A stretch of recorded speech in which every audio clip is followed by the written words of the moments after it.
Maka diceritakan bahwa ketika Nabi SAW berbisik yang pertama yang membuatku menangis, beliau menyebutkan bahwa saya ajal beliau udah dekat. Dengan bukti tadi Jibril menyamakan bacaannya dengan Nabi SAW 2 kali.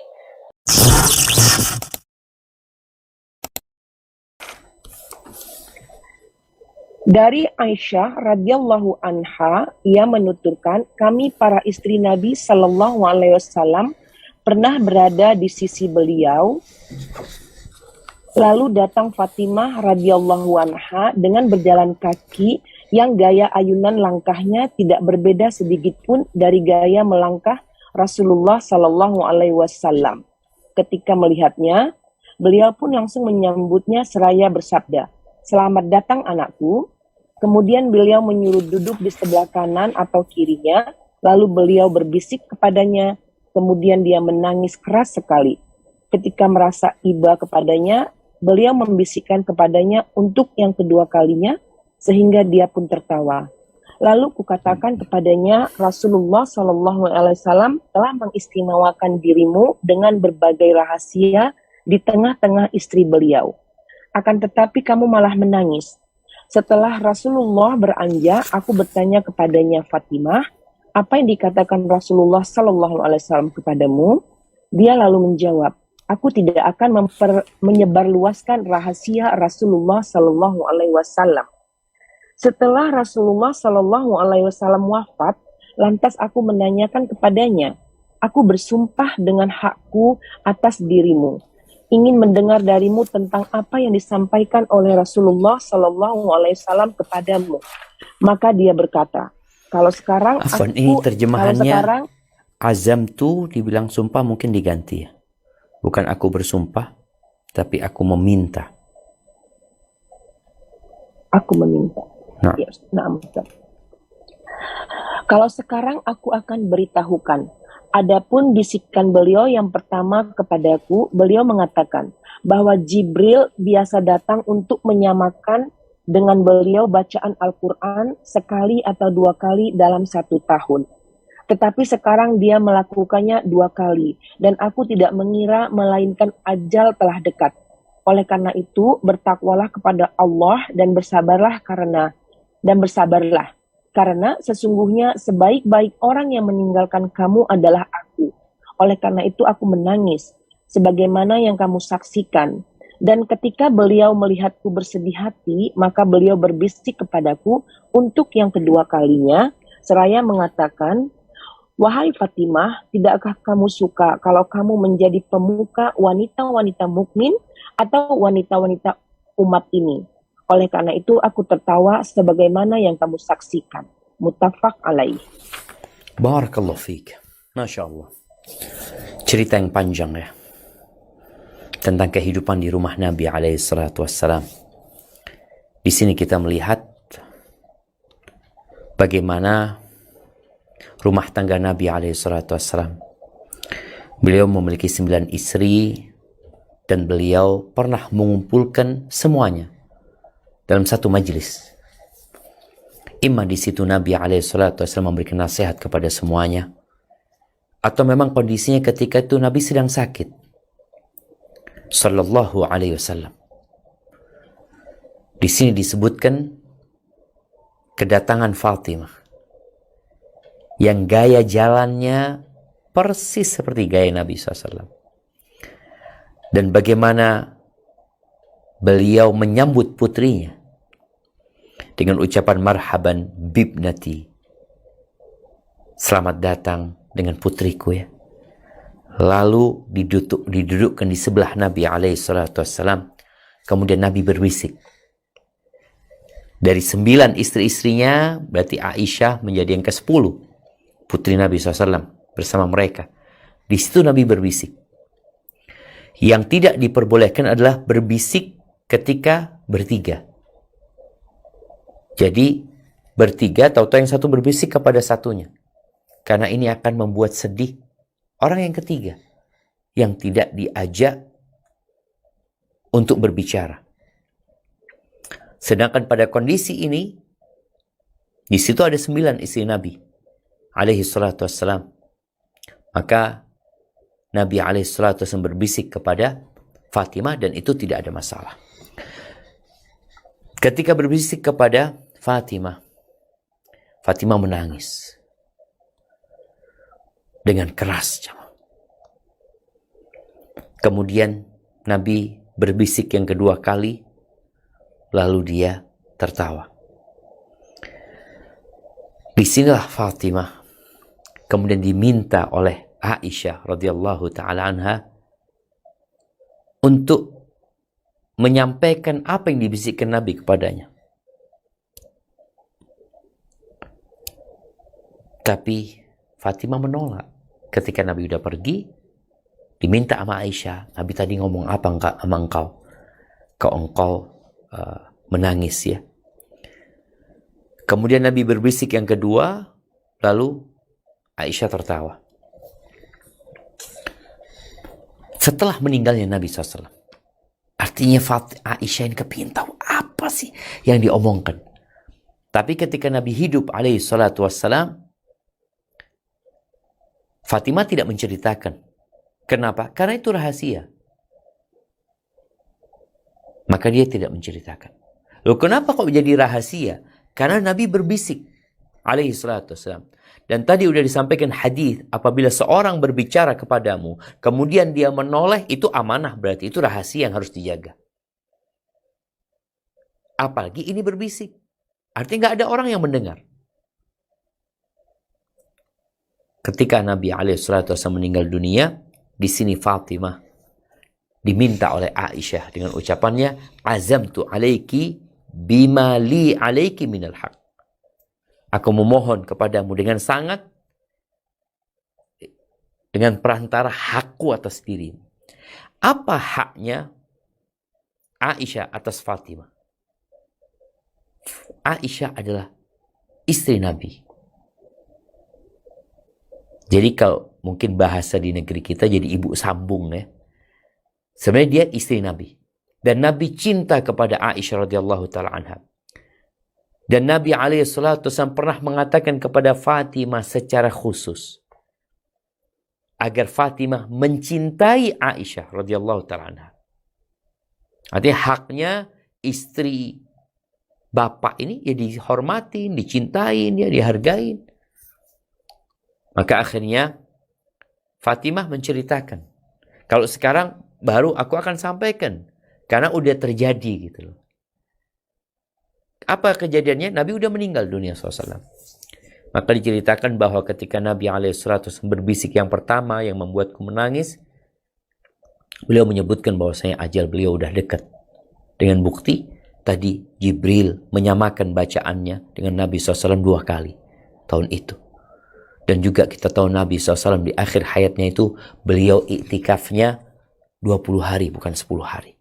Artinya memang menunjukkan begitu dekatnya ajal Nabi SAW. Dan beliau akan meninggal seakan-akan di tahun itu. Dan tahu dan benar beliau meninggal dunia alaihi salatu wassalam. Kemudian Nabi menyampaikan kepada Fatimah untuk bersabar ya. Adapun itulah kenapa aku menangis. Adapun kenapa aku tertawa. Karena Nabi berbisik kepada aku. Dia mengatakan, ya Fatimah, apakah enggak ridho, enggak suka untuk menjadi Sayyidatun Nisa'il Alamin, atau Nisa'il Mu'minin, menjadi pemukanya wanita-wanita orang-orang yang beriman, atau menjadi pemukanya wanita-wanita umat ini. Itulah yang menyebabkan aku tertawa bahagia tentunya. Namun Fatimah untuk menjadi Sayyidatun Nisa'i hadhil ummah, dia harus berjuang jamaah. Dia tidak sibuk merawat fisiknya, tapi dia sibuk merawat hatinya. Kalau bicara fisik, Fatimah tangannya kasar karena dia harus menggiling gandum sendirian. Dia harus menjaga, merawat anak-anaknya selain harus melayani suaminya Ali bin Abi Thalib radhiyallahu taala anhu. Baik, barakallahu fiik. Kita masuk ke hadis 688. Tafadhali. Bismillahirrahmanirrahim. Hadis nomor 688 وعن ثابت عن أنس رضي الله عنه قال أتى علي رسول الله صلى الله عليه وسلم وأنا ألعب مع الغلمان فسلم علينا فبعثني في حاجة فأبطأت على أمي فلما جئت قالت ما حبسك فقلت بعثني رسول الله صلى الله عليه وسلم لحاجة قالت ما حاجته قلت إنها سر قالت لا تخبرن بسر رسول الله صلى الله عليه وسلم أحدا قال أنس والله لو حدثت به أحدا لحدثتك به يا ثابت رواه المسلمون وروى البخاري بعده muhtasara. Artinya dari Sabit dari Anas radhiyallahu anhu sallallahu alaihi wasallam dia mengatakan Rasulullah sallallahu alaihi wasallam pernah mendatangiku ketika aku tengah bermain bersama anak-anak sebayaku. Beliau mengucapkan salam kepada kami. Selanjutnya beliau mengutusku untuk suatu urusan sehingga aku terlambat datang kepada ibuku. Ketika aku datang, ibuku lantas bertanya, "Apa yang membuatmu terlambat?" Aku pun menjawab, "Rasulullah Shallallahu Alaihi Wasallam mengutusku untuk suatu keperluan." "Apa keperluan beliau?" tanya ibuku. Aku menjawab, "Sesungguhnya hal itu merupakan rahasia. Janganlah kamu memberitahukan rahasia Rasulullah Shallallahu Alaihi Wasallam kepada seorang pun," pesan ibu. Anas berkata, "Demi Allah, andai pun aku memberitahukan rahasia itu kepada seseorang, pasti aku juga beritahukan rahasia itu kepadamu, hai Sabit." Diriwayatkan oleh Muslim dan sebagian diantaranya diriwayatkan pula oleh Al-Bukhari secara ringkas. Barakallahu fiik. Ya ahibati fillah, Thabit Al-Bunani adalah salah satu dari murid Anas bin Malik radhiyallahu taala anhu yang paling dekat. Dia banyak meriwayatkan dari Anas bin Malik radhiyallahu taala anhu. Dan Anas bin Malik termasuk sahabat Nabi yang dikasih umur panjang. Ketika Nabi alaihi salatu wasallam datang ke kota Madinah, ibunya Ummu Sulaim itu telah masuk Islam sebelum Nabi hijrah. Dan Ummu Sulaim ini seringkali mendidik Anas untuk menjadi seorang muslim. Disuruh membaca la ilaha illallah, diajarin tentang la ilaha illallah. Bapaknya Anas masih musyrik, namanya Malik. Marah sama istrinya kalau ngajarin anaknya bertauhid. Tapi akhirnya bapaknya mati dalam kondisi musyrik. Ketika Nabi datang ke kota Madinah, Ummu Sulaim tahu Anas masih kecil, nggak akan bisa ikut berperang, mendampingi Nabi SAW untuk hal-hal yang besar. Maka dibawalah Anas untuk menjumpai Nabi SAW. Apa kata Ummu Sulaim? "Ya Rasulullah, hadza Unaisun yakhdumuka ya Rasulullah." Ini Unais, biar dia melayanimu wahai Rasulullah SAW. Maka diterima oleh Nabi SAW. Umurnya pada waktu itu 10 tahun kira-kira. Dan dia 10 tahun melayani Nabi SAW. Di sini Anas menceritakan salah satu kejadian di masa dia melayani Nabi SAW. Pada saat Anas sedang bermain, ya, dia lebih 10 tahun berarti umurnya kira-kira, sedang bermain dengan anak-anak yang sebaya sama dia. Nabi mengucapkan salam kepada kami. Ingat, anak-anak itu perlu main. Iya, apabila di masa Nabi SAW, itu anak-anak bermain, ya. Jadi kalau bicara anak-anak ini, ada yang sudah balik, ada yang belum balik. Tapi dalam Islam, sejatinya, kalau sudah balik, itu dia dewasa. Dia sudah berkewajiban melaksanakan perintah, menjauhi larangan, seperti yang umur 30 tahun. Seperti yang umur 40 tahun. Tapi ada kondisi-kondisi yang menyesuaikan dengan dirinya. Karena dia masih muda belia. Anas bermain sama yang seumuran sama dia, bareng-bareng. Lalu diutuslah sama Nabi SAW untuk satu urusan. Akhirnya terlambat pulang. Karena terlambat pulang, tanyalah ibunya, ma habasaka, apa yang membuatmu terlambat gitu loh, membuatmu tertahan. Kata Anas, masih anak-anaknya, cuma dia tadi, dia sudah faham, dia sudah ngerti.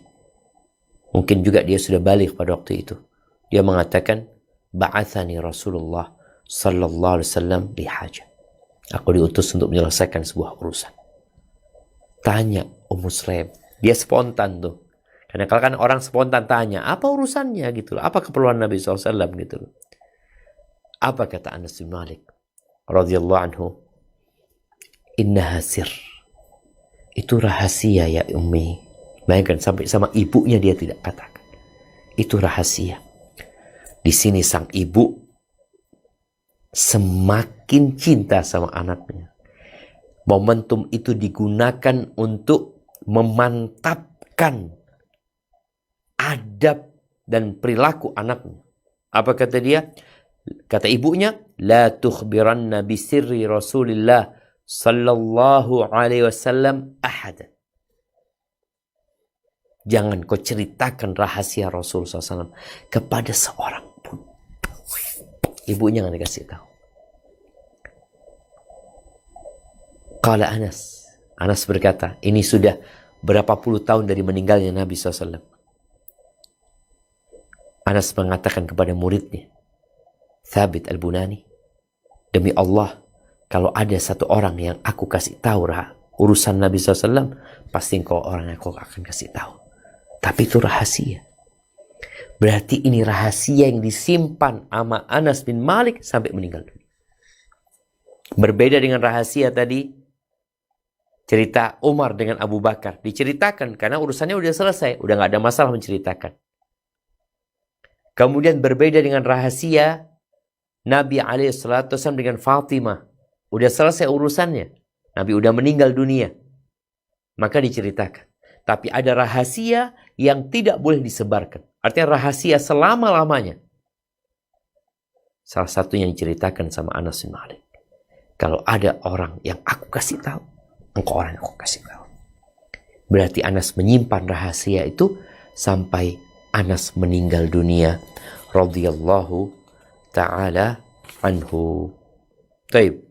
Anda rasa mungkin ini menjadi hadis terakhir yang kita bahas pada pertemuan kali ini. InsyaAllah di pertemuan yang akan datang kita akan masuk ke bab baru, yaitu bab tentang menepati janji. Hadza wallahu a'lam bishawab. Anda kembalikan ke moderator untuk memandu jalannya tanya jawab. Jazakillah khairan. Jazakallah khair, jazakumullah khair Ustaz. Hayakallah Ustaz. Semoga Allah SWT mendekatkan Ustaz dan selalu melanggengkan dalam keberkahan, memperbaiki hidup dan menyenangkan hati Ustaz selalu. Jazakallah khair, barakallahu yang telah menyampaikan fawaid tausiah wasilah ilmu nasihat penjelasan dari kitab Syarah Riyadhus Shalihin karya Imam Nawawi rahimahullah pada hari ini. Kami informasikan bagi jamaah yang sudah resen, mohon di drop terlebih dahulu pertanyaannya ke kami sebelum nanti ditanyakan kepada Ustaz Zuna. Insyaallah semoga Allah Ta'ala mudahkan. Adapun sedikit yang bisa ditarik dari kajian ini, mungkin yang pertama mengenai menjaga rahasia, memenuhi janji karena segala janji akan dimintai pertanggungjawaban. Dan hadisnya yang pertama menjaga kedudukan, salah satunya tidak menceritakan perbuatan dosa yang sudah Allah tutupi, dan juga menjaga rahasia hubungan suami istri adalah upaya menjaga kedudukan. Lalu majelis itu amanah seperti dilakukan Abu Bakar radhiyallahu anhu terhadap menjaga apa yang disampaikan Nabi sallallahu alaihi wasallam. Dan juga contoh menjaga amanah tidak oleh hanya para sahabat sallallahu alaihi wasallam, tapi juga putri beliau Fatimah radhiyallahu anha, dan bagaimana kesungguhan menjaga rahasia apapun baik masih ada ataupun sudah wafat, menitipkan rahasia seperti yang dicontohkan juga sahabat lain yakni Anas dan juga ibunya yang mengingatkan. Demikian, dan sebelum masuk ke sesi kedua, sesi tanya jawab, kami Ghuraba Muskat, Ghuraba Muslimah sebelumnya ingin mengucapkan terima kasih kepada channel-channel dari media sunnah yang terus serta menyiarkan relay kajian pada hari ini, yakni selain Ghuraba Muskat kita ada Sapa Muslim, Kans Media Sunnah, Usman TV, Al-Firqatun Najiyah TV, Hijrah TV, Sunnah Jalan Pasti TV, Mumtaz TV. Kami ucapkan jazakumullah khair, barakallahu. Dan Ustadz, ini sudah ada, alhamdulillah sudah ada beberapa pertanyaan. Mungkin tafadhol Li untuk Ukti Desi bisa menyampaikan pertanyaan.